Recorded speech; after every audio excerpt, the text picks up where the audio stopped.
Ya está, ¿no? Ahora. Ahí pasamos, ahora sí.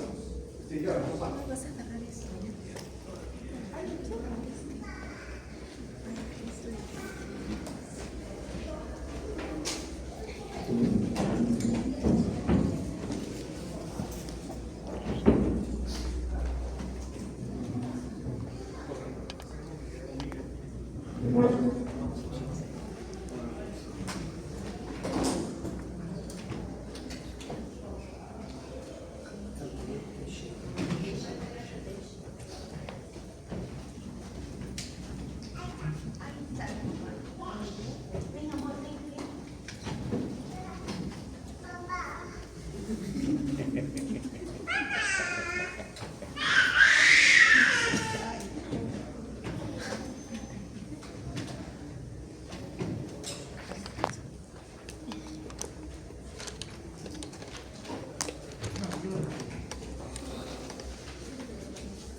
Buenas tardes, bienvenidos y bienvenidas al segundo día del 11º Congreso Internacional de Narrativa Fantástica, Diálogos Norte-Sur, Vínculos e Influencias entre la Cultura Norteamericana y el Sur Global.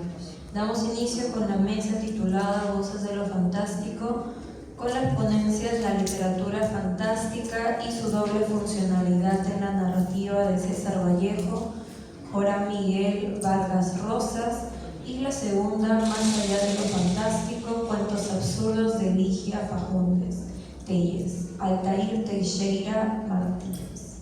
Iniciaremos con la primera, de Joram Miguel Vargas Rosas, quien nació en la ciudad de Huánuco.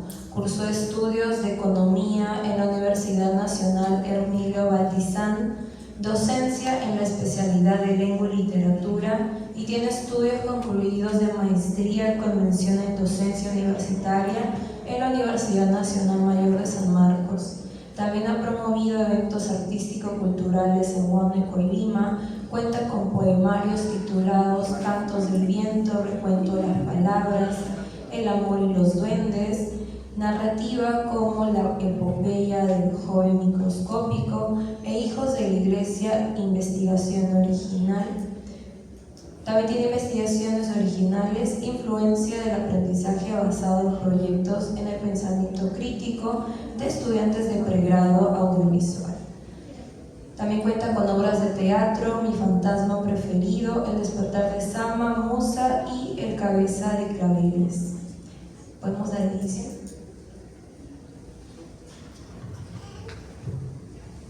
Bien, gracias por la presentación.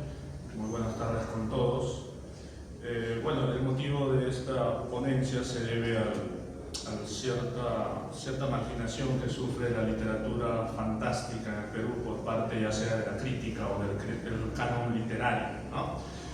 Por ende, es sabido que en la crítica literaria, como en los representantes del canon literario del Perú, subsiste un desdén muy claro, despectivo y hasta violento contra la literatura fantástica y de terror, tal como lo confirma Honores, 2014, cito: el desinterés dentro de los estudios literarios no se debe necesariamente a la falta de producción, sino que al igual que lo fantástico, este posee en el mejor de los casos el estigma de considerarse como literatura de evasión, es decir, el terror como una narrativa que se aleja de los problemas reales de la sociedad, pero también el de ser supuestamente una literatura que es consumida por un grupo minoritario de lectores, imaginados como almas diabólicas o seres anormales. En el Perú hubo muestras de este tipo de literatura desde inicios de la República incluso, y llega pues a un punto más relevante con la publicación de Cuentos Malévolos de Clemente Palma, a quien podríamos considerar el iniciador de la literatura de terror en el Perú. Más aún, la historia ha demostrado que estos tipos de literatura no han servido solo como un mero entretenimiento o escape de la realidad objetiva, tal como lo hacían pues, los románticos idealistas o sentimentalistas, sino también como formas de abordar temas de impacto social y análisis de realidades concretas, sin contar, por ejemplo, ya las ficciones construidas por don Ricardo Palma, en la que se presentan e involucran demonios y seres humanos, ¿no? Lógicamente, Palma con un espíritu socarrón y vivaz. Entonces, por eso nos proponemos analizar la narrativa fantástica de Vallejo, centrándonos en Fabla Salvaje, en la novela corta Fabla Salvaje, y Más allá de la vida y la muerte, que es un cuento de nuestro Bate universal, ¿no? En el primer relato se expresan pues, cuestiones políticas y culturales mediante elementos fantásticos colidantes con el terror, mientras que en el segundo relato el sentimiento íntimo se va a tornar universal al tratarse pues, de un agobio o una pena que tarde o temprano envuelve a los humanos en alguna etapa de la vida. En ambos, Vallejo aplica el método del psicoanálisis freudiano, muy en boga en aquella época, sin menospreciar las ciencias sociales, pues resulta para él, sobre todo, inexorable la relación o la influencia mutua entre sociedad-individuo e individuo-sociedad.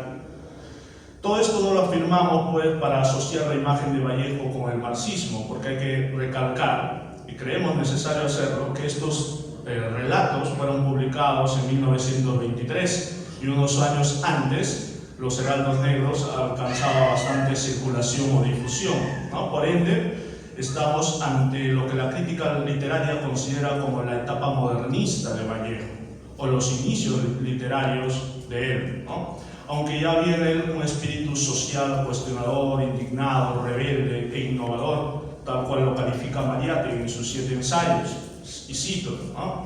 El primer libro de César Vallejo, de Los Heraldos Negros, es el orto de una nueva poesía en el Perú. No exagera por fraterna exaltación ante Noro Rego cuando afirma que a partir de este sembrador se inicia una nueva etapa de la libertad, de la autonomía poética, de la vernácula articulación verbal. Página 259 de la publicación del 2007 de los 7 ensayos. Entonces, su narrativa, si bien todavía está en un proceso de formación marxista e influenciada por lo fantástico modernista, tiende a inclinarse hacia lo tétrico y el terror sin desligarse del sentimiento humano como entidad estrechamente relacionada con la sociedad, sentimiento expresado en forma alegórica. En palabras de PC, 2022, si los cuentos Más allá de la vida y la muerte o El unigénito, al reelaborar algunos topos literarios clásicos del fantástico, permiten reflexionar sobre las potencialidades del género y los interrogantes sobre lo sublime, el cuento Los Cainas confirma las potencialidades del horror para relatar la exclusión y el límite social. Asimismo, Vallejo no deslinda ni se aparta de la cultura altoandina peruana, ¿no? Más bien se alimenta de esta para enriquecer sus relatos. Por ejemplo, conecta los elementos naturales y objetivos con los sentimientos humanos de los personajes o entabla diálogos tácitos entre la naturaleza y el hombre, en una estrechez casi de hermandad, tal como lo hacían o lo practicaban pues, la cultura incaica en su apogeo. Esta característica es considerada por estudiosos como Valenzuela, por ejemplo, cuando apunta, ¿no? Desde el inicio de Fabla Salvaje, después de Roto el espejo, el narrador incide en el vínculo entre Balda Espinal y los elementos de la naturaleza.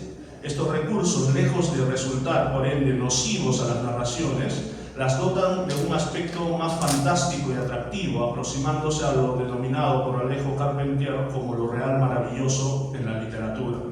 Asimismo, si consideramos a Clemente Palma como el iniciador o padre de la literatura de terror en el Perú, al estudiar Fabla Salvaje y Más allá de la vida y la muerte, estaríamos analizando, creo yo, 2 obras pioneras de este género en el Perú, debido a la contemporaneidad entre ambos escritores y a los elementos hallados en los 2 relatos antes citados, que nos permiten pues catalogarlos como literatura de horror. De entre estos elementos literarios destacan, por ejemplo, la paranoia, el suspenso y el miedo abrupto e insólito en los personajes principales.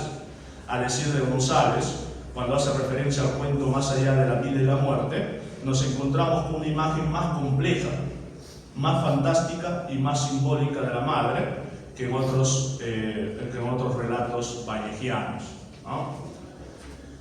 Por ende, siendo nuestro objetivo exponer la posibilidad de abordar temas políticos, socioculturales y sentimentales mediante la literatura fantástica y o de terror, a la cual, pues, como ya dijimos, se le percibe como una escapatoria más bien de la realidad, de lo real, de lo objetivo, analizaremos los dos relatos que hemos mencionado ya, extrayendo mensajes directos e indirectos expuestos en ellos, ¿no? Es decir, vamos a analizar e interpretar el fondo, valorando también la estructura formal de los mismos. Entonces entramos a la novela corta de Fabla Salvaje, ¿no? Es una novela corta de César Vallejo en la que nos presenta un personaje cotidiano, común y sencillo, como es Balta Espinar, cuya mentalidad sufrirá un desequilibrio grave más adelante debido a una serie de sucesos irreales. Estos sucesos nos colocan en el ambiente de una narrativa fantástica, pues según Roas, parafraseando a Freud, la narrativa fantástica saca a la luz de la conciencia realidades, hechos y deseos que no pueden manifestarse directamente porque representan algo prohibido que la mente ha reprimido o porque no encajan en los esquemas mentales al uso.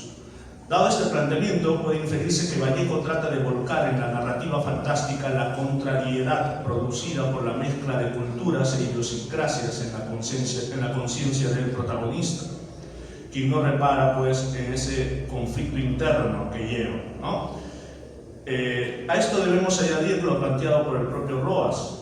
Lo fantástico conlleva siempre una proyección hacia el mundo del lector, pues exige una cooperación y al mismo tiempo un envolvimiento del lector en el universo narrativo. Resulta importante esta última afirmación, dado que el lector puede aventurar diversas interpretaciones de determinadas literaturas fantásticas según su propia realidad y conciencia, ¿no? Además, ese mismo lector debe insertarse en el mundo narrativo para interpretar aquellos relatos y hacerlos suyos. Por su parte, Mazzotti señala que Fabla, el relato vallejiano, al cual le da ciertas interpretaciones, abren las puertas a diversas interpretaciones que introducen al lector por un universo ajeno a su experiencia mundana. Y estas puertas a diversas interpretaciones nos permiten analizar Fabla Salvaje desde una óptica social y o sociológica. Adentrándonos, pues, en la historia, Balta Espinar es un hombre de campo cuya vida ha transcurrido en armonía junto a su mujer Adelaida. Pero repentinamente su mente se trastorna a raíz de unos sucesos que denotan superficialidad. ¿Cuál es este suceso? El rompimiento de un espejo. Desde aquí ya se plantea una división entre la cultura andina y la occidental, pues estas supersticiones o supercherías que alarman al protagonista no son propias de la cosmogonía andina, sino traídas desde España. Así, el rompimiento del espejo es concebido como un suceso de mala suerte. En esta parte cabe resaltar las características mentales de Balta, ¿no? Porque estamos hablando, pues, de dos culturas, la andina y la occidental. Y a Balta se le va a describir como un individuo educado o instruido mínimamente. Entonces, ahí Vallejo, o el narrador, la voz narradora, señala lo siguiente: era un hombre no inteligente, acaso, pero de gran sentido común y equilibrado. Había estudiado, bien o mal, sus 5 años de instrucción primaria. Pese a eso, tras los sucesos antes mencionados, Balta se diseccionará en dos: un ente racional y otro irracional. Ambos pugnarán ferozmente por imponerse como el principal o como la entidad representativa en el mundo exterior de lo que fue o es Balta en esos momentos, ¿no? Otro aspecto a tener en cuenta es la conexión en la ciudad, con la ciudad que posee Balta a través de los hijos de los llamados pudientes, quienes han cursado estudios fuera del pueblo. Cuando el protagonista siente a alguien o algo extraño acechándolo frecuentemente, encuentra un consuelo en aquellos individuos, ¿no? A mí me sucede a veces cosas muy semejantes, narró un amigo suyo, por ejemplo. En ocasiones, y esto me acontece cuando menos lo pienso, cruzan como relámpago por mi mente una luz y un mundo de cosas y personas que yo quiero atrapar con el pensamiento, pero que pasan y se deshacen apenas aparecen. Cuando estuve en Trujillo, un señor a quien referí esto me dijo que eran rasgos de locura y que debía yo cuidarme mucho. Nos percatamos entonces junto a Balta de que este no es el único inmerso en una posible locura. Hasta aquí, Fabla Salvaje intenta ser pues una novela psicoanalítica sin más ni más. En relación a lo socioeconómico y cultural de sus personajes, Vallejo se encargó de dejar muy en claro que no pertenecen a la cultura indígena peruana, sino a esa mezcla de razas llamada mestiza, o aquella a la que despectivamente los españoles denominaron cholo, apelativo que en nuestra actualidad obtiene pues dos tonalidades bien definidas, la despectiva y la amical. Además, el estatus de Balta lo caracteriza como un minifundista y no como campesino o siervo dentro de una sociedad semifeudal. Por lo antes señalado, podemos apreciar pues ya una heterogeneidad cultural bien marcada en el protagonista.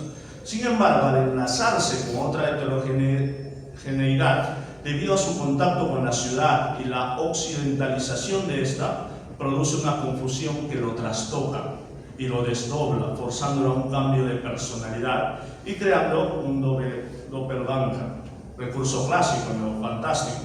Este es el que va a contener toda la irracionalidad de Balta Espinal. Entonces, hallamos en la novela también una contradicción entre el salvajismo y la llamada civilización, donde ambos conceptos se confunden en un solo ente, ¿no? En esta línea, por ejemplo, González Vigil enfatiza lo siguiente: la novela representa, dice, una tragedia en la que la parte salvaje del ser humano y en general de la naturaleza se apodera de la mente de Balta. Sin embargo, el salvajismo no está íntimamente ligado con lo indígena o la cultura andina, pues hablamos de personas con cierto nivel de cultura occidental. Desde ahí Balta se sentirá acechado y acosado, e incluso verá sin querer una figura que lo espía a hurtadillas, siempre oculta entre las sombras y la oscuridad misteriosa, ¿no? Fíjese en esa oscuridad, que podría ser interpretado como la representación de lo inconsciente. Esta sensación paranoica lo conducirá a una aparente locura, transformando su estado anímico armonioso en un estado de constante reflexión y ensimismamiento. Por otro lado, constantemente optará por una actitud violenta ante su compañera de vida e irá destruyendo la unión familiar. Nos encontramos frente a una transculturización que golpea despiadadamente la psicología de Balta. Para la perspectiva vallejiana, el problema o obstáculo emerge al plantearse cómo asumir otras culturas y cómo lidiar con lo negativo de dichas idiosincrasias, porque el salvajismo, como ya lo dijimos, no es propio del indígena de Balta, sino más bien de lo occidental arribado a estas líneas, sea por las partes negativas que aportó o por la lupa con que esa cultura occidental observa al peruano andino. Estamos pues frente a la enajenación de Balta. En esto coincidimos con PC cuando éste señala lo siguiente. En la página 43, Vallejo no enfoca esa barbarie desde la nostalgia de la vida agreste, sino que el salvajismo de Balta se convierte en una enfermedad occidental. Desbrozando pues un poco más la novela, encontramos el planteamiento de lo panóptico en forma metafórica, pues Balta se siente vigilado, observado y controlado en todo momento, como quien se indica a una entidad invisible o camuflada que manipula y vigila enfermizamente el destino de la cultura a la cual pertenece Balta. El ente terrorífico no solo daña al individuo. Ojo, en otros términos, Vallejo en Fabla Salvaje cuestiona la fábula nacional criolla y republicana del Somos Libres y nos presenta un cuadro profundamente crítico de nuestras falencias como país y como sociedad de un mestizaje frustrado, ¿no? O, para seguir con la alegoría, citando a Mazzotti, una sociedad abortada que no logra asumir su razón comunicativa con su lado indígena y condena a este al salvajismo degradante.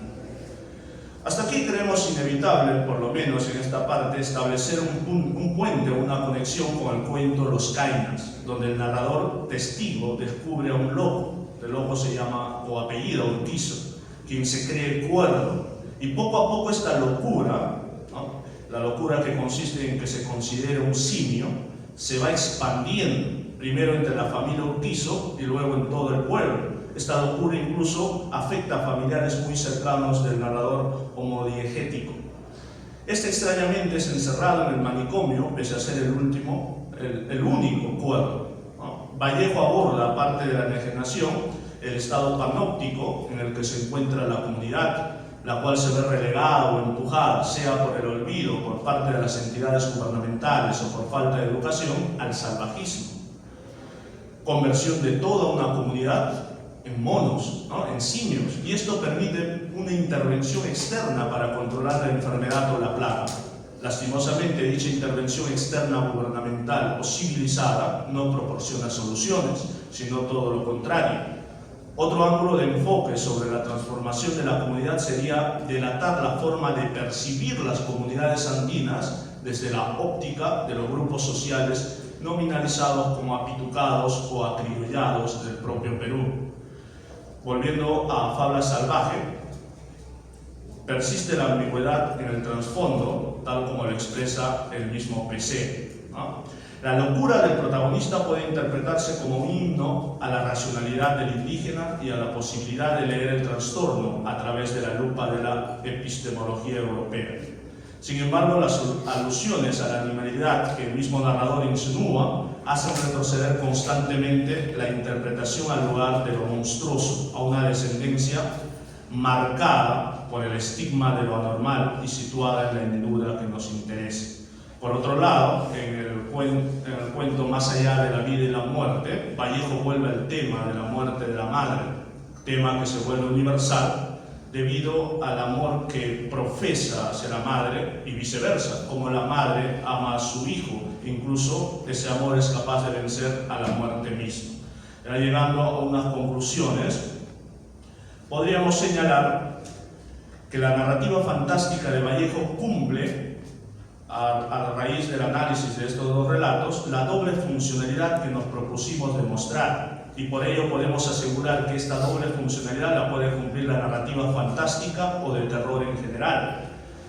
Con doble funcionalidad en este estudio nos referimos a que la literatura fantástica y de terror puede participar en la exposición de ideologías políticas y críticas sociales, coadyuvando en la transformación de realidades o en la emisión de mensajes sutiles pero útiles en la realidad objetiva.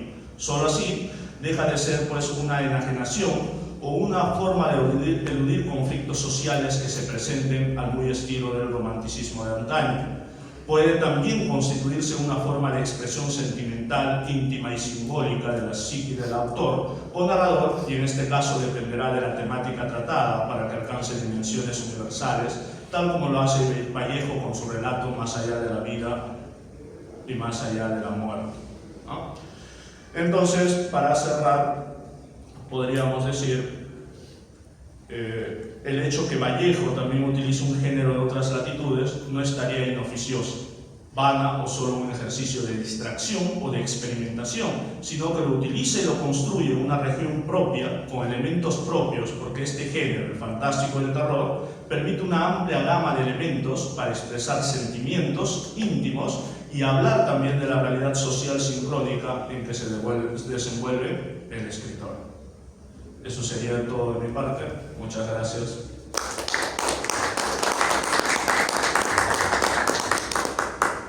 Muchas gracias al primer ponente. Ahora iniciamos la segunda ponencia titulada Más allá de lo fantástico, cuentos absurdos de Ligia Fagundes Telles por Altair Teixeira Martínez.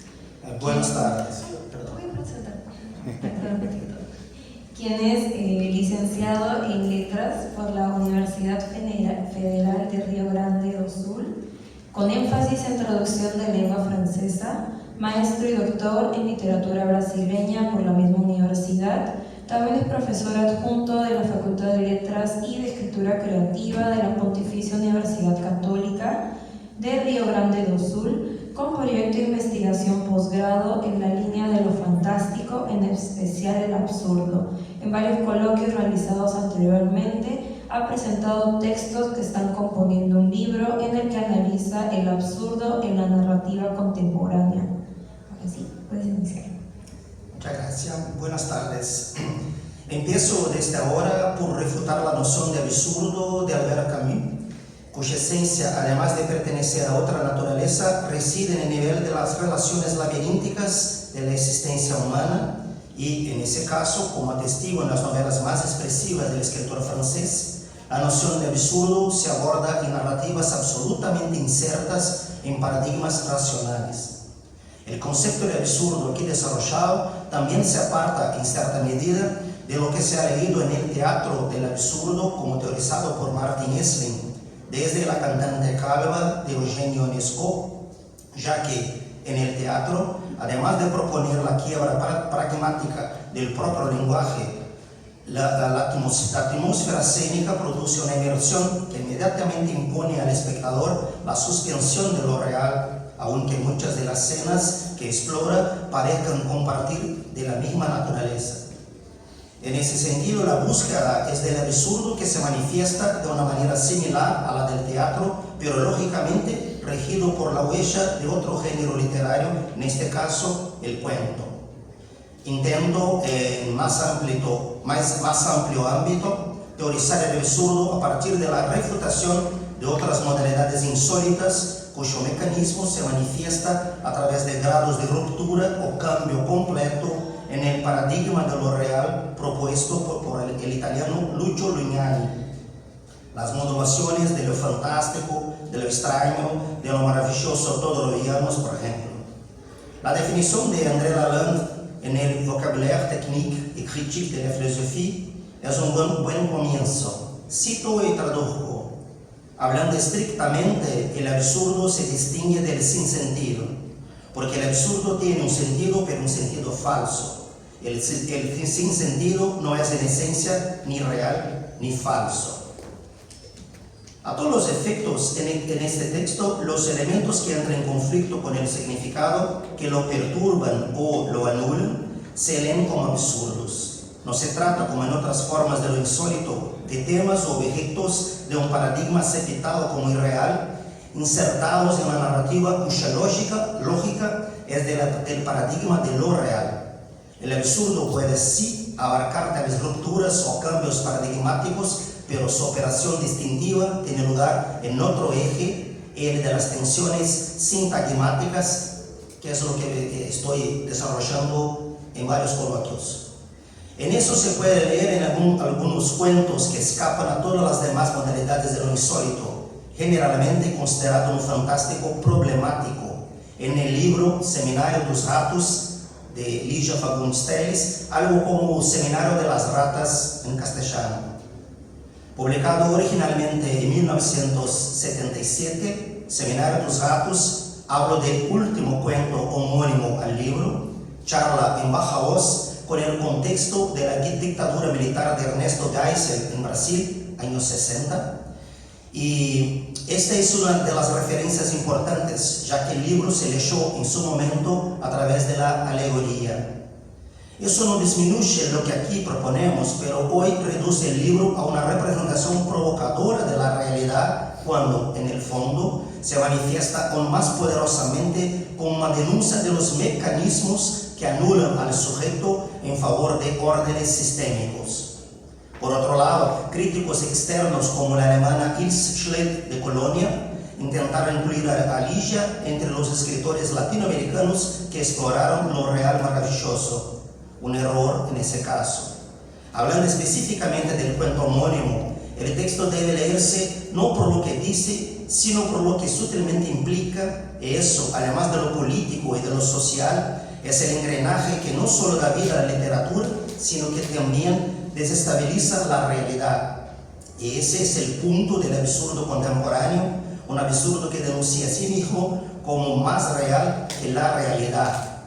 Es como el masacre de Río de Janeiro, un masacre promovido por la policía para proponer la paz y proponió la muerte oficialmente. Es como escribe el crítico brasileño José Castelo en el epílogo de esta colección de cuentos. Lo cito en portugués. Pode parecer estranho que um escritor, mestre da palavra, se deixe nortear pelo desvio, pela ocultação e pelo silêncio. Mas é essa postura esquiva que alimenta as narrativas reunidas em Seminário dos Ratos. Cerro la cita. ¿De qué se trata el cuento? En resumen, en una casa de campo, lejos de las ciudades, un seminario internacional reúne a expertos mundiales para debatir métodos de erradicación de ratas bajo la dirección del jefe de Relaciones Públicas y el secretario de Bienestar Público y Privado. Se discuten temas sin importancia ante el grave problema de las ratas, como las razones por las que la SED se encuentra alejada de la ciudad y sin el jefe de prensa quien se fracturó el brazo. Cito: "A cúpula se valoriza ficando assim inacessível", declara el jefe de Relaciones Públicas. Los colores elegidos para cada habitación y el menú de la cena también están perfectos. Se suman otras cuestiones como el miedo de la delegación estadounidense, la desconfianza frente a la prensa, preocupaciones por los enormes gastos con la renovación de la casa de campo para albergar el seminario, algo que relega el tema sanitario al nivel de subterfugio. Sin embargo, el seminario se transforma repentinamente en una reunión dirigida por las propias ratas, lo que deshace el seminario humano.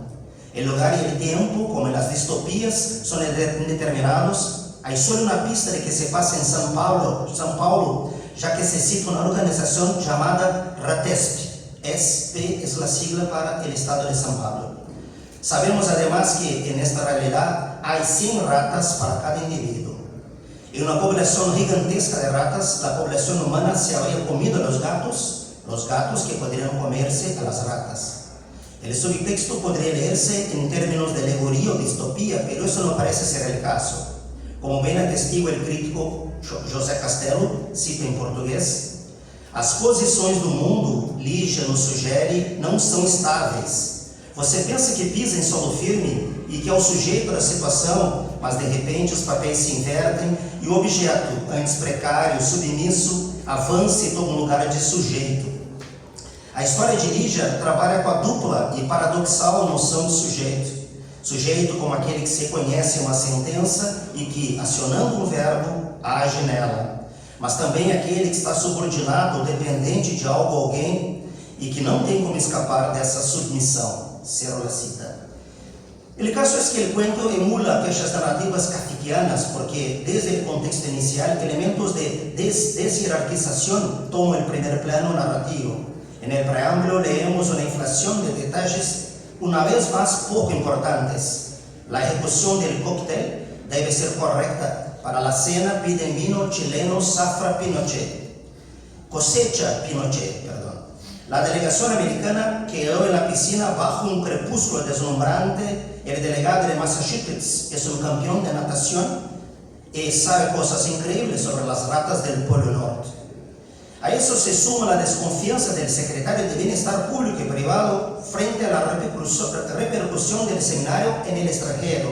Lo cito: "Os ratos são nossos, as soluções têm que ser nossas. Por que botar todo mundo a par das nossas mazelas, das nossas deficiências? Devíamos só mostrar o lado positivo, não apenas da sociedade, mas da nossa família, de nós mesmos", acrescentou. Cierro la cita.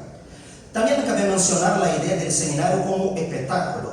Cito: "Virão todos num jato especial, fotógrafos, canais de televisão, correspondentes estrangeiros, uma apoteose. Finis coronat opus, o fim coroa a obra." Cierro la cita. El factor alegórico parece intervenir también eficazmente, pero eso, como en Kafka, no puede resolverse simplemente cotejándolo con el contexto real. Las ratas a veces sugieren conservadores, a veces subversivos. Y una vez más, sujeto y objeto se confunden. El punto de partida, por supuesto, son los personajes alegóricos ya mencionados. Por ejemplo, el secretario de Bienestar Público y Privado participó de la revolución del 32 contra Getúlio Vargas. Y luego, en el golpe del 64, el golpe de la dictadura militar civil brasileña, terrible, los años de plomo, contra la democracia. Para él el pueblo es una distracción y la izquierda amiga de las ratas. Y ese secretario aparece en la historia calzando unas zapatillas que pretende ocultar a los americanos, dejando clara la moraleja de las apariencias. Es un hombre con buen oído y cuando empieza a escuchar ruidos de ratas se siente amenazado en su oficina. Entonces los teléfonos no funcionan y el caos explota en la cocina con las ratas atacando en masa. El chef revela que las ratas invadieron la cocina y se lo comieron todo, cito el chef. Eu pulei em cima da mesa, ainda quis arrancar uma galinha que deles ia levando assim do meu nariz. Taquei o vidro de suco de tomate com toda a força e ele botou a galinha de lado. Ficou de pé na pata dianteira e me enfrentou feito um homem. Pela alma da minha mãe, doutor, representou um homem vestido de rato. Cierro la cita. Resulta que todos los empleados se fueron a pie, las ratas inutilizaron los coches y los teléfonos. Nada funciona. Bajo ataque, el jefe de Relaciones Públicas, despojado de su poder, se encierra en la nevera, enrodillado como un feto, y no sale hasta mucho más tarde. Y sale como si hubiera nacido. Configura-se una regresión que apunta a la inconstancia de lo real. La realidad, en lugar de ofrecerle una solución firme y estable, es solo una ola que se desfigura. Y luego ratones y ratas intentan abrir la nevera. Entonces es cuando escucha voces en la sala de reuniones, cito, un murmurejo secreto, rascante. El jefe de Relaciones Públicas sale corriendo y muy a lo lejos ve que toda la casa se ilumina. Parece que el verdadero seminario comienza desde allí. Hay que decir que el único elemento sobrenatural sería el volumen de ratas, quizás, y la humanización final de los animales. Pero eso no parece ser el foco del texto. El significado más preciado reside en el efecto de confusión generado en nuestra realidad histórico-social y en nuestros sistemas organizativos actuales, sistemas propios de las ratas humanas. Así escapamos a la idea del sinsentido y llegamos al efecto de absurdo para hacer desmoronarse a través de la diégesis el plano extradiegético. El teórico Wim Dix, Una anatomía de la literatura sin sentido, separa los conceptos de absurdo y sin sentido, su tercera característica del sinsentido, ya que el primero es una representación, aunque sesgada o tortuosa, de la realidad. El segundo, una creación de la realidad que escapa al paradigma real. Así, lo que constituye el absurdo es una cualidad lúdica, no sin reglas, sino con sus propias reglas inestables y arbitrarias. En estas situaciones se establece una división entre el buen sentido y el sentido común, una división que en el caso de las narrativas contemporáneas de naturaleza absurda a menudo ofrece, desde una perspectiva no realista, denuncias más efectivas de la realidad. Para Dix, el absurdo tiene sentido, pero un sentido que falla, que por lo tanto no debe confundirse con la ausencia de sentido. Toda la referencia del absurdo reside en la realidad a que él desafía y por la que se siente interpelado. Denuncia así el sinsentido de una sociedad humana que se derrumba en términos de certezas metanarrativas, término acuñado por Lyotard para lo postmoderno.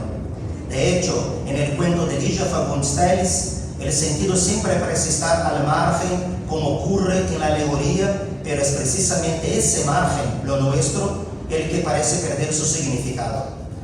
No se trata de humanizar a las ratas para que este hecho desafíe la realidad.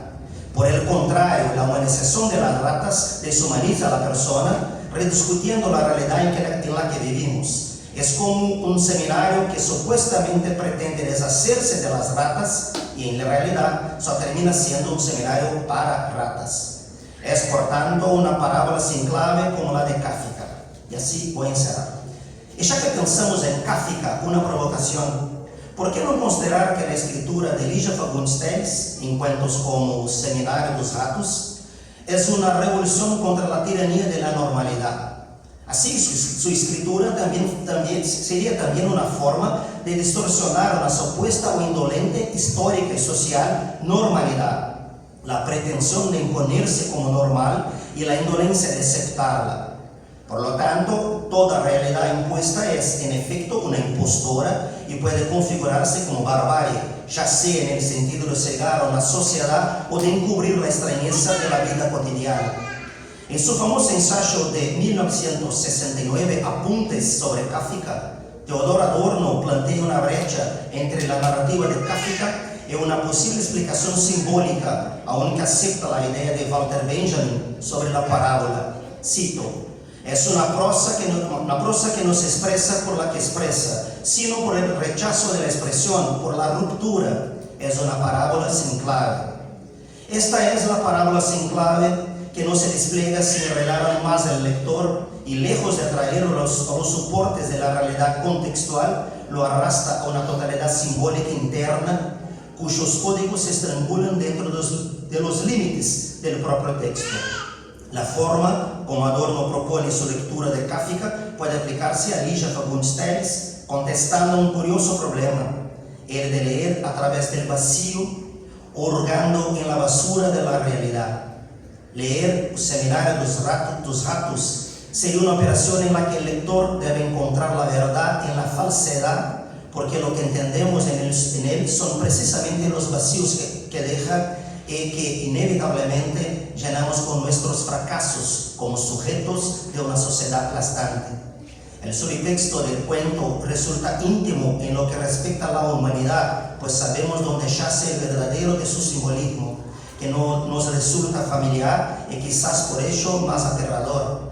Liberada del velo racional, la lección de Ligia Fagundes Telles sobre los límites de lo real y lo irreal parece ser que, si producir la realidad es ineficaz, su escritura busca causarla, grabarla en la sensibilidad del lector. Y así es como su texto resulta agudo al hacer leer esta realidad. Extrae de la basura de la realidad las figuras de la falsa verdad impuesta por las fuerzas. La provocación: ¿por qué no leer a Ligia Fagundes Telles como la escritura que distorsiona la supuesta normalidad y más allá de lo fantástico, la confunde y nos explica como seres eternamente diferentes? Este es nuestro ejercicio. Muchas gracias. Agradecemos a los dos expositores. Quisiéramos saber si aparte del público hay alguna pregunta o algún comentario referente al expuesto.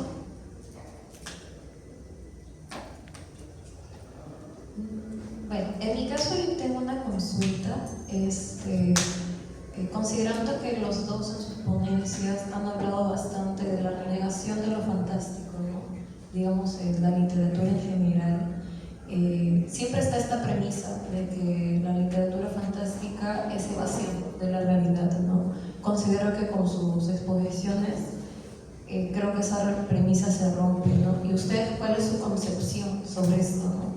La literatura fantástica es una simple evasión de la realidad, ¿no?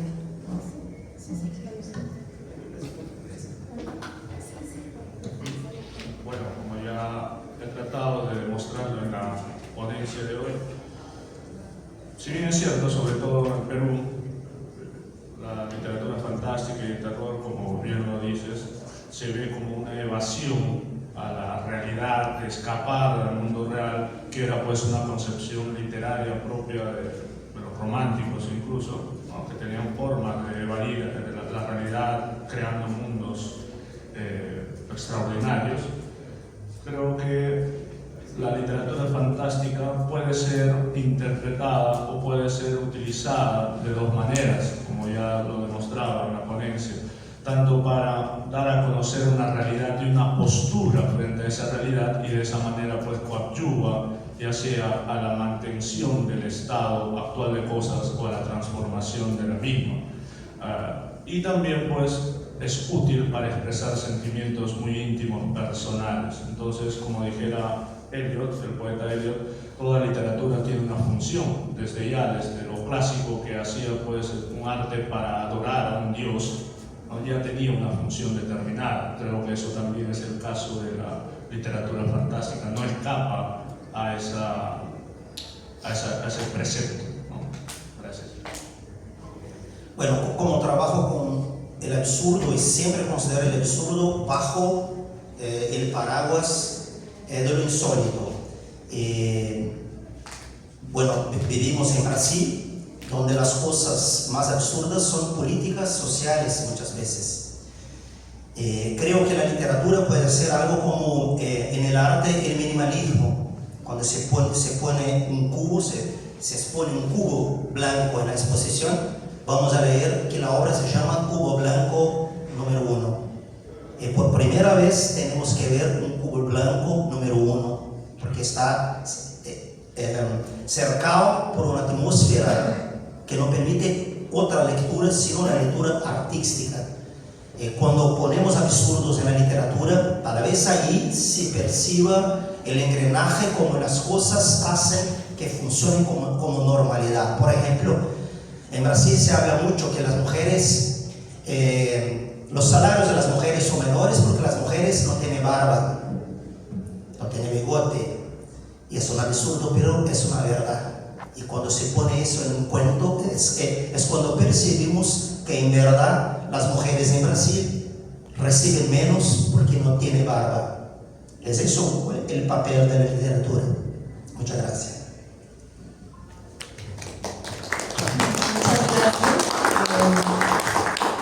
De esta manera entonces vamos a finalizar esta primera mesa y los invitamos a seguir a la siguiente titulada Relaciones distópicas. Daremos un breve receso de 2 minutos. Nuevamente agradecemos a los ponentes.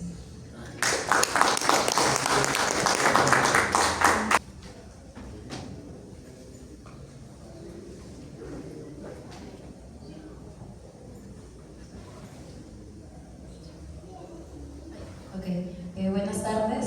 Damos inicio a la segunda mesa del día titulada Relaciones distópicas, con la primera ponencia titulada Las distopías de 12 Monkeys y El limpiador, una lectura comparada desde la ecocrítica dictada por Juan Valle Quispe. Y la segunda, Todo lo que amamos un día acaba, distopía y relaciones de género, encaminando con Os Mortos de Michelini Berucci, dictado por Gil Derlan Silva Almeida.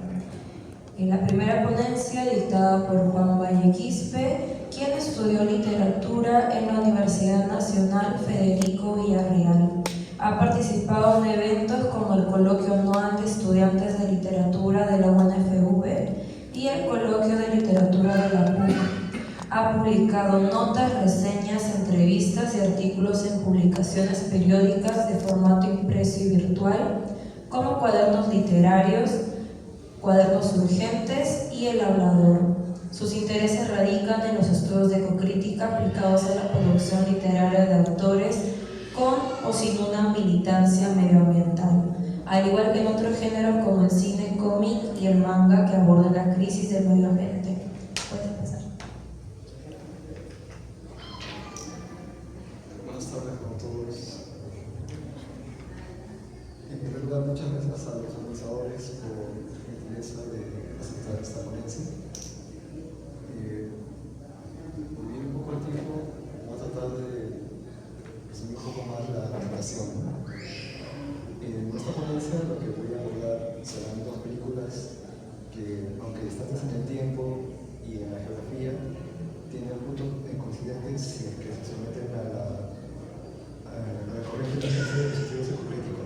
En este caso, son 2 películas, una 12 monos de Terry Gilliam de 1995, la segunda es El limpiador de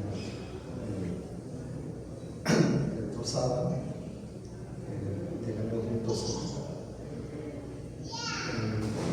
Ahora bien, vamos a hablarnos en la crítica en el sentido de 3 puntos clave: la representación de los lugares, la crítica del antropocentrismo y, como tercer lugar, el extremo forastero, aplicado en estas 2 películas. El extremo forastero es una categoría, es un concepto postulado por Timothy Morton en su libro El pensamiento ecológico. Bien, ahora, para empezar sobre la crítica y el cine, que es lo que ahora me compete, puedo decir que, para empezar, la crítica analiza la literatura y la cultura a través con su relación con los problemas del ambiente. Entonces, esta preocupación por analizar más allá de la literatura y también los gustos culturales accesibles nos permite también acercarnos a las películas que pueden tener o no la militancia de sus directores.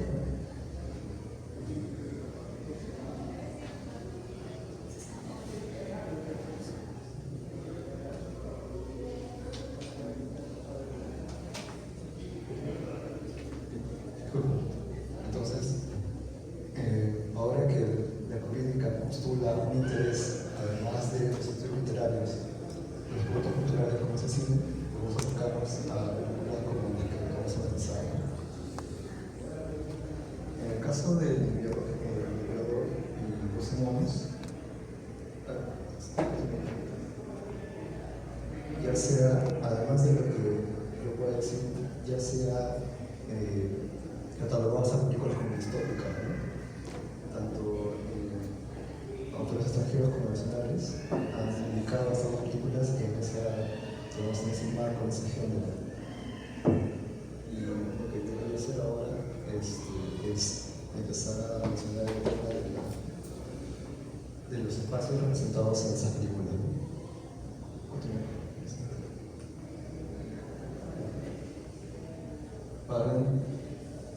Para adentrarnos en las representaciones distópicas de 12 Monkeys y El Emperador, podemos empezar por apuntar que, sea a una escala grande o desde el minimalismo, representan distopías en las que nuestro mundo se ve afectado por escenarios de catástrofe con relación a un virus. En lo tocante al concepto de distopía en muchos futuros, citando Verdes, la distopía debe entenderse como un futuro indeseable en el que el control es central, además de mostrar la idea de futuro indeseable. Hablaremos ahora de los espacios elegidos para los dos filmes. En el caso de 12 monos, o 12 Monkeys, vemos casi al comienzo de la película espacios en los que es parte de la sociedad subterránea en la que habita James Cole. La cámara nos hace acompañar al interior de su prisión, una jaula que no dista de la de un animal y que forma parte de un conjunto mayor con personas que comparten la misma suerte de ser prisioneros. Asimismo, los espacios de aspecto industrial, amplios, lúgubres y sobrios, por donde Cole se traslada, dotan de una atmósfera decadente y opresiva a ese refugio donde la humanidad, o lo que queda de ella, tiene que subsistir en el año 2035. En el caso del Limpiador,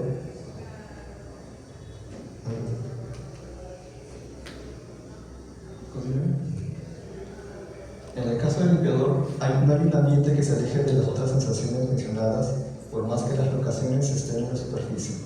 Aunque la película se desarrolla en, cito, una línea temporal, alcanzamos una familiarización, mucho más en retrospectiva, por espacios como los de Miraflores, que principalmente los niños pueden relacionar.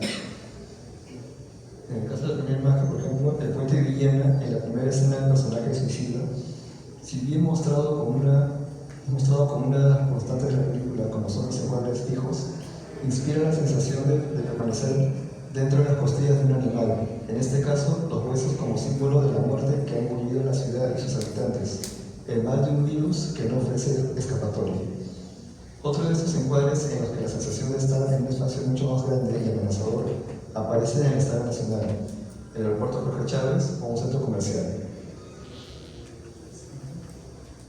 En todas ellas y otras, el limpiador Eusebio Vega aparece para terminar de evidenciar el horror de la plaga.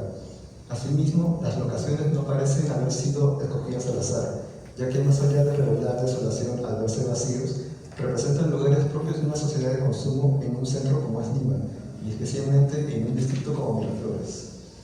Lo mismo sucede en las locaciones que explora James Cole a recoger especímenes, ya que ingresa a un edificio detido por el Parlamento, que aún permanece detenido con la exhibición de sus ofertas.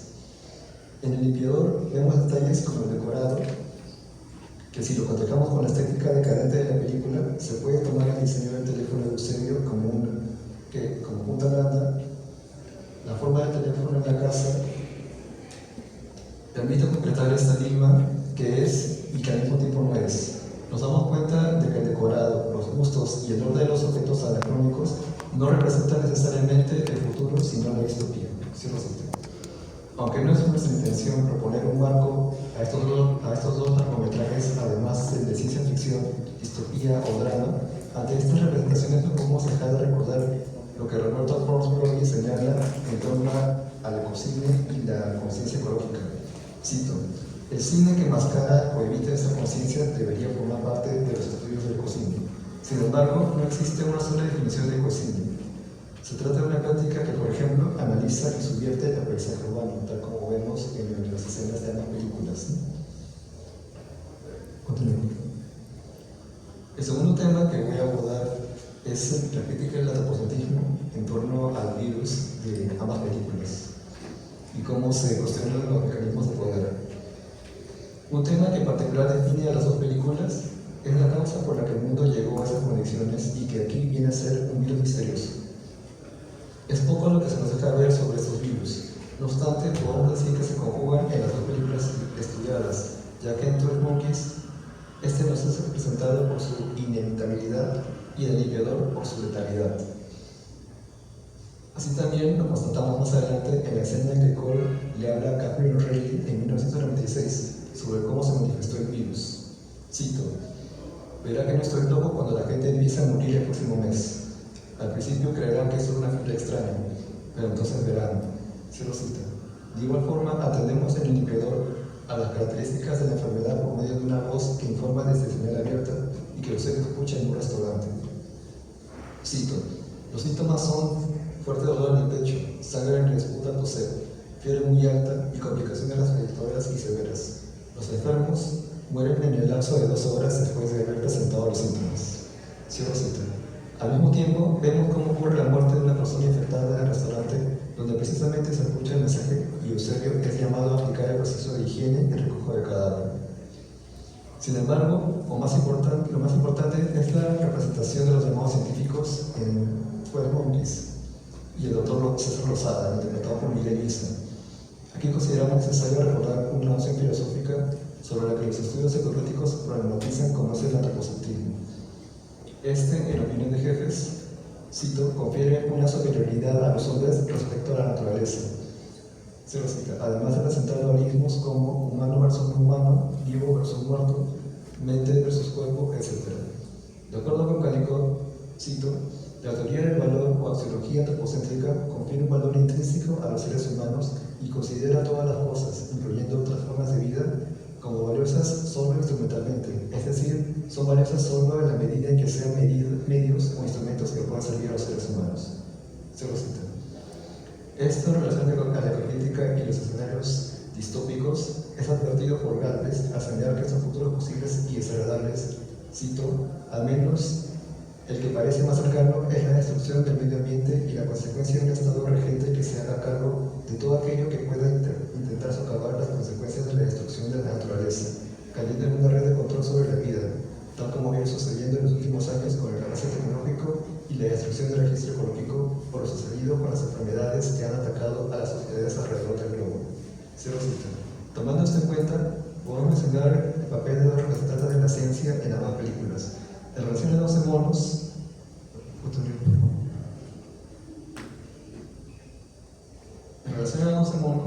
los 6 científicos en el 2035 aparecen como los sujetos con mayor poder sobre la vida de los prisioneros y tal vez del resto del 1% de humanos sobrevivientes. Estos individuos, de acuerdo con Nicoletti, cito, usan la ciencia y tecnología sobre la gente del presente en 2035 de la misma forma que la ciencia y la tecnología fue usada en el pasado por los animales. Cole está literalmente enjaulado, viviendo básicamente como en un laboratorio de animales, siendo voluntario para experimentos y misiones a las que no se puede rehusar. Cierro cita. Su contraparte en la misma película son los 6 médicos del hospital de Baltimore, quienes entre sus representantes, el médico más anciano, Owen, profesa el cientificismo. Están también casi en una especie de púlpito como los científicos del futuro, tratando de evitar involucrarse de cualquier manera con el paciente, excepto la doctora Reilly. Cabe apuntar que en una película hecha de tantas capas y pistas, llama la atención en el arte del mandala de los 12 monos. Si lo relacionamos, los científicos y médicos aparecen en un conjunto de 6 y casi en posturas similares, apoyando la sensación de este tiempo circular donde las personas que detectan el discurso científico son figuras relacionadas al control, lo que les aleja de cualquier manifestación o acto altruista. Sin embargo, habría en este mandala una ridiculización o parodia de un antropocentrista discurso científico, tomando en cuenta los intereses individuales e indolentes de estos grupos de poder, más aún si entendemos lo dicho por Terry Gilliam en el documental The Hamster Factor, al describir a los monos del mandala, en tanto, cito, cada uno sigue obedientemente el trasero del otro. Cierro cita. En el caso del limpiador, con el bien manejado minimalismo de Saba, con el guión que él mismo escribe, el discurso de la ciencia recae en el doctor Lozada. Este personaje, en la medida que representa al Estado burócrata, llega a tener estos indolentes, poco empáticos y distantes. Esto lo vemos en diferentes escenas, desde su primera aparición, donde da instrucciones a Eusebio con desdén y amulia, o en diálogos cortantes y malhumorados cuando trata a Eusebio en su oficina, al decir: ¿qué quieres que haga? ¿Qué bueno? ¿O cuál es tu nombre? Me acuerdo de tu cara, pero nunca me acuerdo de tu nombre. Entre ambas representaciones, podríamos decir que en este escenario distópico se emparentan ambos grupos, ya que se ironiza el supuesto espíritu de servicio de los científicos y el médico. Estos representantes trabajan sobre la especulación y la inexactitud y terminan cayendo en el despotismo y control por las maneras burócratas. Ambos grupos de personajes no tienen una idea específica del virus, como la escena en que el doctor Mendoza empieza a leer desde su computadora sobre el caso del sudor británico frente a Eusebio, y solo parece limitarse a trabajar en medio de la muerte y sujetos descartables, por lo que tampoco parecen desarrollar empatía. Ahora, el siguiente punto es el concepto del extraño forastero aplicado en ambos grupos de personajes, en el caso de Catherine con James Cole y Eusebio y Joaquín. Para poder hablar de las relaciones entre las dos parejas de protagonistas, nos basaremos principalmente en la propuesta de pensamiento ecológico estudiado por el filósofo y exponente de los estudios psicocríticos Timothy Morton. Morton plantea con este postulado no solo una apertura a pensar en las formas de vida que nos rodean, sino una reflexión activa y constante, alentada por la deconstrucción de Jacques Derrida, entre otros, una reflexión que problematice y cuestione estructuras ya dadas en torno a las diferentes interrelaciones de las que formamos parte. El autor británico plantea una necesidad porque todos podamos, cito, evocar el medio ambiente de una manera completamente nueva. Para aproximarse a este pensamiento, Morton señala que el pensamiento ecológico ambientalista consiste en pensar a lo grande, todo lo grande que podamos e incluso más de lo imaginable.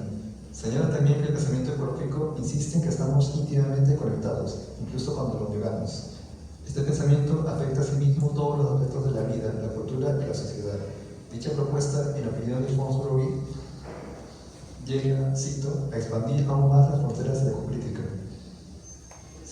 El académico peruano da un acercamiento sobre dicho postulado al decir lo siguiente: este pensar es intrínsecamente oscuro, misterioso, piensa en grande y ata los cabos sueltos.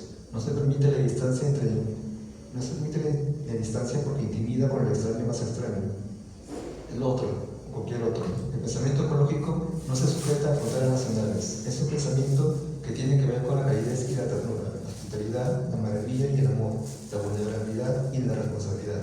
Y como es vasto, incluye todo. Piensa lo que no es bello, lo que no es frío, lo que no es espléndido. Tiene que imaginar cómo amar lo inhumano, lo radicalmente extraño. Nos compete a recalibrar nuestro sentido de justicia. Es un pensar sobre los otros, en sus intereses, en cómo debemos actuar hacia ellos y su mismo ser. Fin de la cita. A lo largo de su libro, Morton profundiza en dos conceptos que considera fundamentales y que determina la malla y el extraño forastero. Para acercarnos a estos conceptos, Morton afirma lo siguiente: el pensamiento ecológico imagina la interconectividad, a lo que yo llamo malla.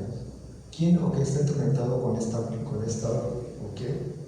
La malla de elementos interconectados es enorme, tal vez inconmensurable. Cada entidad de la malla tiene un aspecto extraño. Nada existe por sí mismo. Luego, nada más es plenamente sí mismo. Los encuentros con otros seres es cada vez más significativo. Estos seres son extraños, incluso intrínsecamente extraños. Cuando hablamos de formas de vida, estamos hablando de extraños forasteros. El pensamiento ecológico se imagina una relación de extraños forasteros. Cero cita. Nos vamos a concentrar en la idea de relación de forasteros para hablar de Cole y Joaquín, pero reflexivamente también podría hablarse de Catherine y Eusebio. Al respecto, Morton empieza por precisar a los extraños forasteros como, cito, las formas de vida con las que estamos conectados. Cierro cita. Asimismo, vuelvo a citar: cuanto más sabemos acerca de las formas de vida, tanto mejor conocemos nuestra relación con ellas y tanto más extrañas nos parecen. El extraño forastero no es solo un objeto al final de una larga lista de formas de vida conocidas: cerdos, hormigueros, escarabajos, camaleones, el extraño forastero. El extraño forastero vive dentro y fuera de todos y cada uno de los seres vivos. Cierro cita. No obstante, esta reflexión no solamente se va a relacionar exclusivamente con formas de vida humana, es también mirar hacia el otro dentro del género humano. Cito nuevamente a Morton. El pensamiento ecológico exige que encontremos el daño forastero en muchos planos y en muchas escalas, desde las bacterias del intestino hasta las víctimas del huracán, pasando por las aves emanueladas al chapapote. Cierro cita. Ahora bien, guiándonos en esta propuesta, podemos aterrizar en las interacciones con el daño forastero, tanto en Paul como Joaquín. En el caso de Catherine Reilly,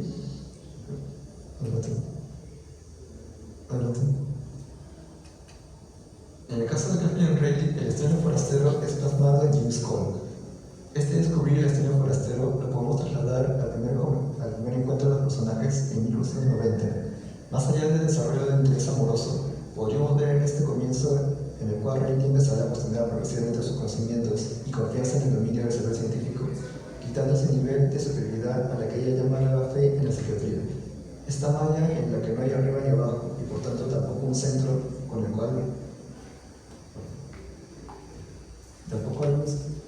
lo que quiero decir en este caso es que, de acuerdo con el pensamiento ecológico, esta malla en la que todos estamos envueltos y donde no hay un arriba y un abajo, no hay una estabilidad, no hay un centro, puede trasladarse al hecho de que Catherine Reilly, al encontrarse con James Cole, cuestiona su saber científico, cuestiona su fe en la ciencia, cuestiona su fe en la psiquiatría. Y por tanto, este encuentro con el daño forastero lo que genera es este cambio en el sujeto, el cambio al cuestionar las estructuras ya dadas en su cientificismo. Y, estas escenas, por ejemplo, vemos hay un cambio progresivo en Catherine, desde el cuestionamiento de la psiquiatría hasta el momento culmen en el que ella ve las coincidencias que James Cole le da a entender, ¿no? Y la última escena en la que ella se da cuenta de que vive en un bucle donde no puede, un bucle cerrado en lo que todo se va a repetir y que volverá a ver de alguna forma James Cole. En el caso del limpiador, este encuentro con el extraño forastero viene a ser Joaquín, el niño que Eusebio rescata, ya que en esta malla Eusebio se caracteriza por su soledad y por su actividad mecánica que tiene como limpiador, como sujeto que higieniza, recoge los cadáveres que quedan de este virus, y por tanto en este modo de vida que él tiene, Joaquín irrumpe con su extrañeza, con su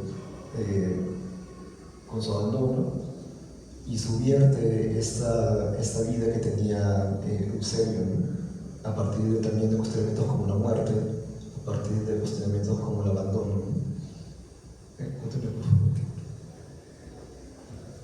En las conclusiones, voy a hacer lo siguiente.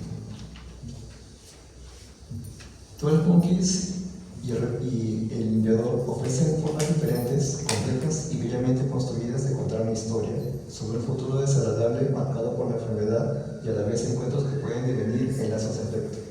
Lo constatamos desde la música, así como el trabajo de fotografía. A partir de estas producciones, hemos tratado de observar puntos coincidentes desde lo que nos ofrece una disciplina emergente como la política. Aterrizar sobre 3 puntos concretos, a saber, la representación de los espacios, el antropocentrismo del discurso científico y las interacciones entre los personajes desde el concepto del extraño forastero, nos ha servido para aproximarnos a un cine que pueda alentar la idea de la fragilidad en la que vivimos y cómo es que requerimos el otro en medio de la catástrofe y la indiferencia.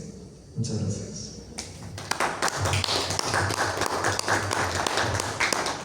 Muchas gracias al primer ponente. Ahora damos inicio a la segunda ponencia titulada Todo lo que amamos un día acaba, distopía y relaciones de género encaminando con los muertos de Michelini Berus, dictado por Gil Derlan Silva Almeida, quien ha estudiado en el Instituto Federal do Maranhão, doctor y maestro en literatura por la Universidad Federal do Piauí y profesor de letras portugués e inglés del Instituto Federal do Maranhão. Buenas tardes. Eu vou falar em português. Caminhar com os mortos é uma metáfora poderosa.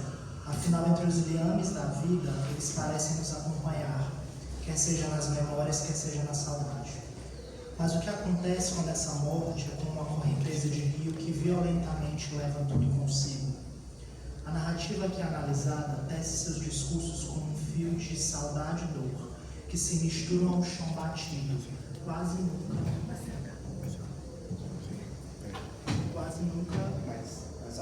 quase nunca regado pela chuva, mas sempre úmido de lágrimas. Micheline Verunski retrata o fanatismo religioso, a cegueira de uma fé desvirtuada e o discurso messiânico como um ponto que deturpa a mente dos menos favorecidos. É na comunidade do Tapuio que uma distopia moderna se finca. Envolto num crime brutal, a polícia investiga a morte de Celeste, queimada viva pelos próprios pais num ritual de purificação da alma e do corpo. A comunidade tem sua rotina alterada com a chegada de um pastor protestante, que prega a redenção, remissão dos pecados e salvação divina. Neste cenário, Verunski constrói uma distopia que alerta sobre o caos, a barbárie e o massacre às minorias. Conforme Amada, eu uso distopia para me referir, citação, a uma representação ficcional de um lugar que, do ponto de vista do narrador, é claramente ruim. Seus habitantes nunca consentiram com qualquer tipo de contrato social que justificasse suas deficiências, mas encontram seu comportamento regulado pela ameaça de violência ou expulsão. Assim, cabe-me aqui a reflexão de como tais narrativas afloram, exacerbam e problematizam as violências e opressões. Se isso se desenrola como matizes de um mundo colapsado, estão na seara desses alvos os marginalizados e menos abastados, constituídos no enredo aqui analisado e delimitado por mulheres. Isso se dá ao entendermos as distopias como terreno de problematização desse importante ponto que são as relações de gênero, quer seja no tocante aos estudos de feminismo e a violência sofrida contra mulheres, ou na seara dos subjugamentos e opressões, por exemplo, do público LGBTQI, por exemplo. Acredito que tais narrativas elencam e trazem à tona as atrocidades contra essa parcela da população, que performam identidades e comportamentos distantes do padrão conservador e normativo de vida pregado por uma ótica hegemônica. Assim, citação, não se deve esquecer ainda que as relações de gênero são um elemento constitutivo das relações sociais, baseadas nas diferenças hierárquicas que distinguem os sexos, e são, portanto, uma forma primária de relações significantes de poder, sendo uma de suas preocupações evitarem as oposições binárias fixas e naturalizadas. Os estudos de gênero procuram mostrar que as referências culturais são sexualmente produzidas, por meio de símbolos, jogos de significação, cruzamentos e conceitos. Fecha a citação, acrescento, relações de poder, conceitos normativos e relações de parentesco, sobretudo econômicas e políticas. Grifo 1. Caminhando com os mortos insere-se como uma narrativa distópica contemporânea ao mostrar a crueldade, o asco e o primitivo do ser humano em sua mais autêntica vertente. O foco narrativo permeia-se do caos e da desordem frente a crimes hediondos motivados por uma fé que pune e condena os ditos desvirtuados segundo sua ordem. Problematizo aqui as questões de gênero do romance que permeiam desde o modus operandi imposto ao feminino, bem como as repercussões de uma postura desviante desse padrão patriarcal. A pequena Celeste, segundo os pais, voltara mudada, não sendo mais a menininha recatada que um dia fora. Para essa nova persona, uma única explicação: o diabo está agindo e moldando-o assim, como percebe-se em cito a autora.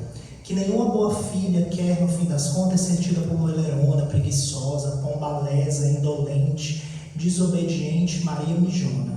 E sequer, se deseja ficar encostada, vadiando, é forçoso pensar que a filha assim precisa? Um desgosto, um enorme peso para a família. Queria dizer que era só por isso mesmo que corrigia a netinha desde pequena, os beliscões, os puxões de orelha, porque filha mulher, se a gente não disciplina, se perde, doutor. Porque só filha mulher é que pode virar puta, e ninguém quer uma filha perdida. As ovelhas tresmelhadas não se andam no caminho de Deus, ela os diabo leva para a perdição. A obra marca comportamentos e ações normativos para a personagem. Estar fora desse eixo de comportamento colocava, segundo a moral e os bons costumes, a reputação de Celeste e de sua filha em xeque. Esse ponto é reforçado pelo fanatismo religioso da nova congregação protestante presente na região. Afinal, segundo o pastor, enganosa é a formosura e vã toda a boniteza, mas a mulher temente, essa sim agrada a Deus. Fecha a citação da autora. A hipótese é que existe a produção desses tipos de distopias literárias no Brasil. Portanto, faz sentido falar da distopia na literatura brasileira em termos de uma forma literária que estrutura outros lugares e temporalidades, de uma maneira a enfatizar aquilo que há de pior nas sociedades humanas. Essa conjectura se confirma pelo fato de existirem pesquisas que versem sobre distopias brasileiras assim configuradas, conforme destacado, embora um mapeamento que as organize e as analise ainda não tenha sido publicado. Essa tentativa hoje se centra no projeto de pesquisa. Volta. Isso. No projeto de pesquisa sobre monstros e o apocalipse, distopias e relações de gênero na literatura brasileira do século XXI, promovido e financiado pelo Instituto Federal e pela Universidade Federal do Maranhão, sendo Caminhando com os Mortos uma de suas obras corpus desta cartografia de distopias contemporâneas. A marca distópica acentua os perigos do fanatismo religioso e da intolerância de gênero, sendo um motor diegético para a acentuação das fraquezas que geram o caos. O mundo permeado de defeitos e extremismos na obra levam os personagens a sucumbirem numa brutalidade que os dominou. A opressão, forte nuance do gênero distópico, externa-se em um líder religioso que comanda um povo sertanejo, instaurando em suas mentes um fanatismo que tortura e mata, usando o nome de Deus para tais ações. No testemunho de um vizinho que presenciou o crime, temos, abre aspas, Lourenço e Ismênia ficaram cegos com a palavra do pastor. Isso é que é. Perderam o tino. E não foi só eles não, doutor. Muita gente acreditou. Um homem santo, é o que dizem. Desculpe, eu sei que o senhor é da congregação, não tenho a intenção de afrontar, seu delegado.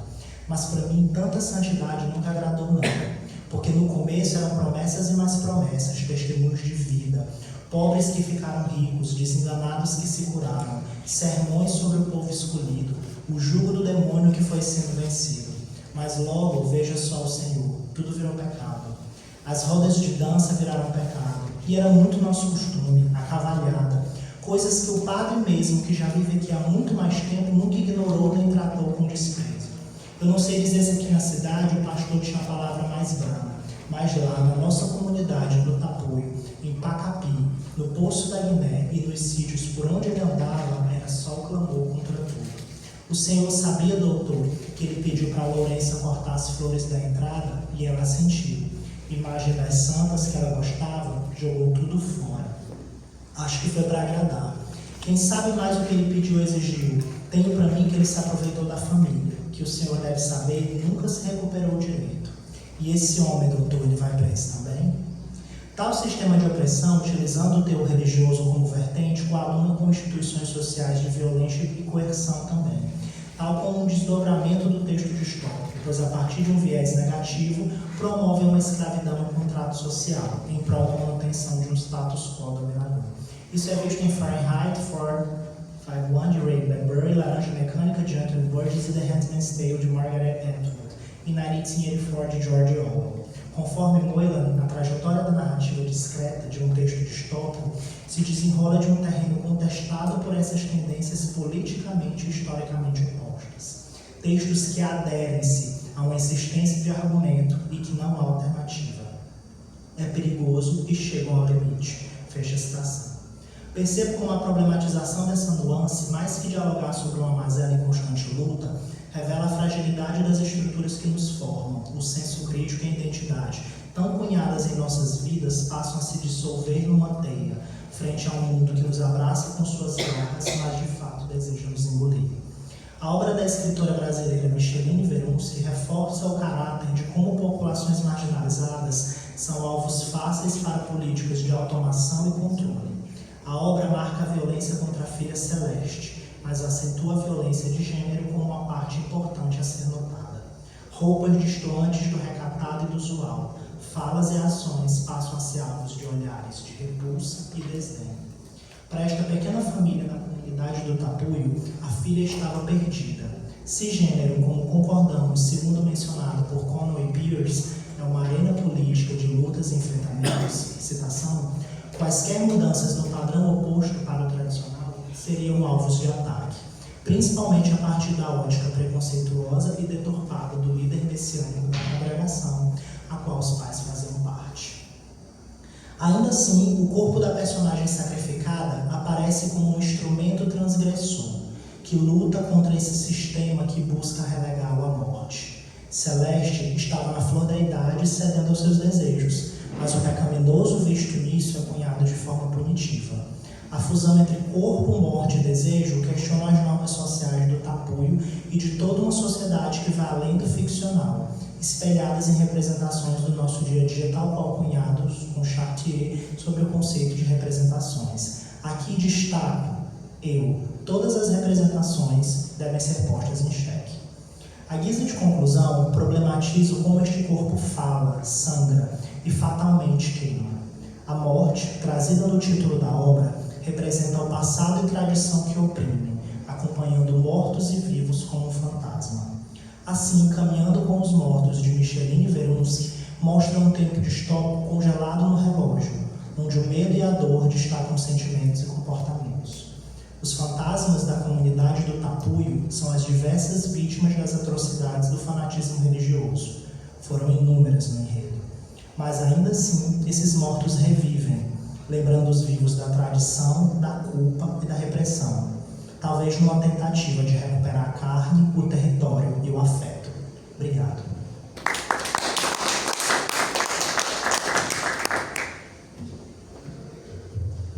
Agradecemos a ambos ponentes. Quisiéramos saber si de parte del público existe alguna pregunta o comentario que quieran hacer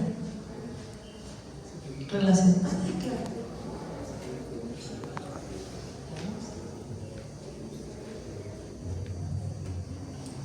Es para Juan y para Gil. Para Juan voy a hablar en español. Me impresionaron las imágenes de Lima, de Miraflores, en el limpiador. ¿Tú crees también que el efecto de distopía se amplía, se potencializa cuando conocemos el suelo real? Conocemos, por ejemplo, Miraflores. En el limpiador vemos en una realidad por la ecocrítica destruída. E para Gil, em português, nós vivemos no Brasil essa realidade absurda de igrejas evangélicas comandando a ética, a estética, e eu acho que a gente está pisando na distopia para além do futuro, né? Eu queria que tu comentasse um pouco sobre esse cenário, que eu acho que é latino-americano, de igrejas que na verdade são bancos, com pastores que na verdade são financiadores, inclusive de crimes. É um pouco isso.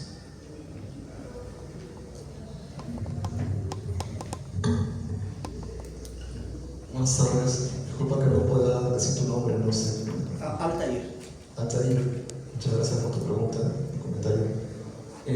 Una de las cosas que dice Timothy Morton es que la ecocrítica tiene que dirigirse también al sistema neoliberal, ¿ya? Entonces, si no lo hace, es como un producto de escaparate, no va a tener ningún efecto.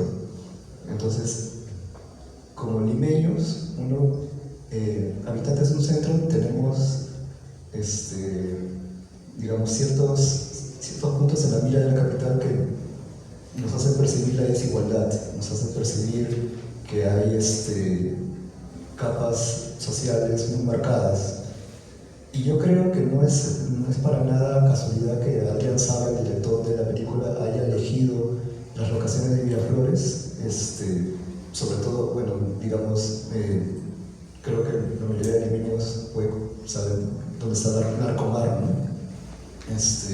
Y creo que en la película, no sé si hay un escenario de Narcomar, pero es parecido a esos lugares de consumo masivo que se ven ahora amenazantemente grandes con la ausencia de gente que ya no está para seguir reproduciendo ese sistema, ¿no? Y bueno, esto digamos se rescató aún más luego de la pandemia, ¿no? porque esta película es de 2012, es varios años anterior a estos acontecimientos, ¿no? Muchas gracias. Muchas gracias. Respondendo a tua pergunta, Altair, eu digo o seguinte: quando a gente fala de distopias literárias, né, eu digo o seguinte: elas têm um papel muito importante na nossa vida social, porque elas acendem um sinal amarelo.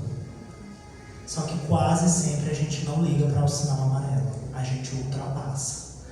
Então, esse perigo religioso, do fanatismo religioso, está acontecendo, como você falou, em toda a América Latina. O texto da Micheline Verunsky, ela alerta sobre isso, sobre como esse fanatismo se tornou uma engrenagem social de criação, que eu até no artigo em si eu falo como essa comunidade que serve como uma alegoria, como uma representação para o real, desses diversos fiéis de comunidades protestantes como uma horda de zumbis, todas comandadas por esse líder messiânico, tal qual como se fosse um The Walking Dead, um desses que a gente gosta de assistir sobre zumbis. Então essa horda de zumbis que segue ali programada, única e instintivamente, seguindo aquela voz, sem qualquer tipo de consciência, ela afeta outras pessoas. Na obra nós temos pais que incendeiam a própria filha num ritual de purificação, por terem passado por um processo de lavagem cerebral por conta dessas congregações. Então a distopia também tem esse caráter de alertar sobre esse social, e um ponto desse social de problematização muito forte é esse religioso. Então a gente está vivendo um pé de distopia, infelizmente, com um sinal amarelo aceso sobre essa religião fanática, mas que quase sempre a gente está fechando os olhos e acelerando o carro. Sí, por favor, micrófono. Parece que no.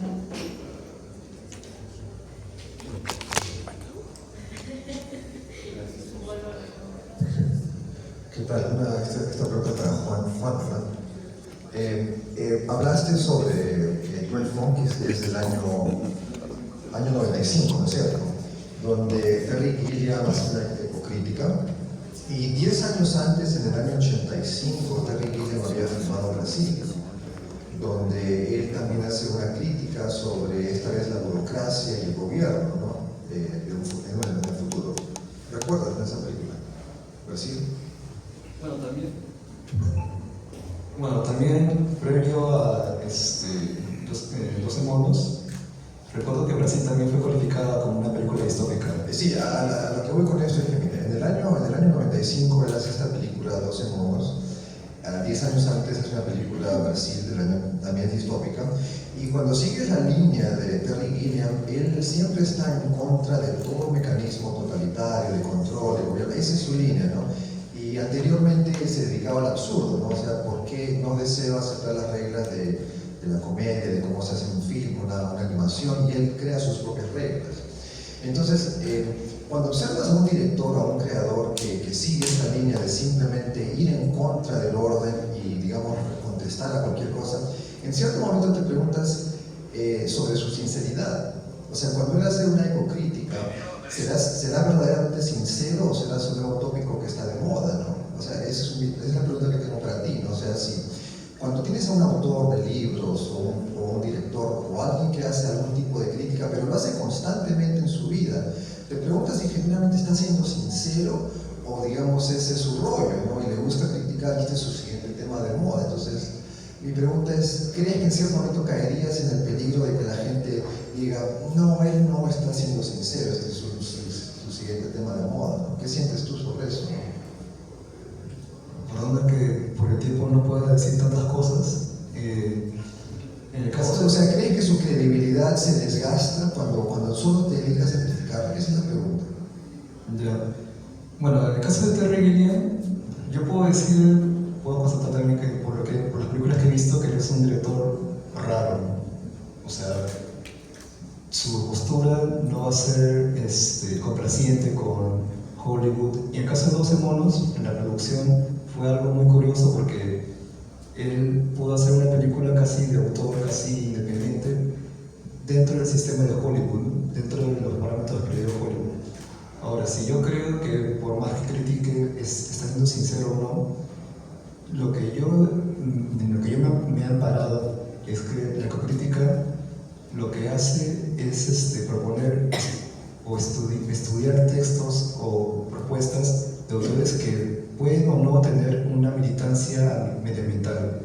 Entonces, puede que Terry Gilliam tenga o no una militancia medioambiental. Yo no me he escuchado hablar en contra o estar en una manifestación, qué sé yo. Pero lo que él deja pozo, por decirlo así, para poder estudiar desde la perspectiva de la ecocrítica todo lo que ofrece en 12 monos, ¿no? Por más que, digamos, su postura personal no sea marcadamente o declaradamente medioambientalista, ¿no? Disculpa si no he podido responder muy bien. Gracias, está claro, gracias. Así, justo iba a decir, si en caso ustedes tengan alguna consulta entre ustedes, pueden hacerlo. Bueno, sí, disculpa que no pueda hablar portugués, pero me gusta la idea de este texto porque es un poco valiente en relación a lo que el imaginario que tiene la gente sobre Brasil en torno al catolicismo. O sea, por ejemplo, para los católicos, Brasil está aparejado con la Carta de Aparecida, que publicó Benedicto XVI. O sea,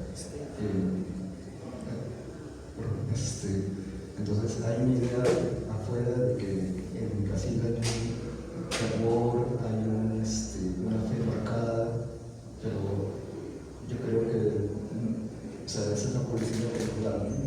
La imagen de afuera que tenemos, pero, o sea, por dentro, lo que tú dices sobre las ideas de reflexión, las ideas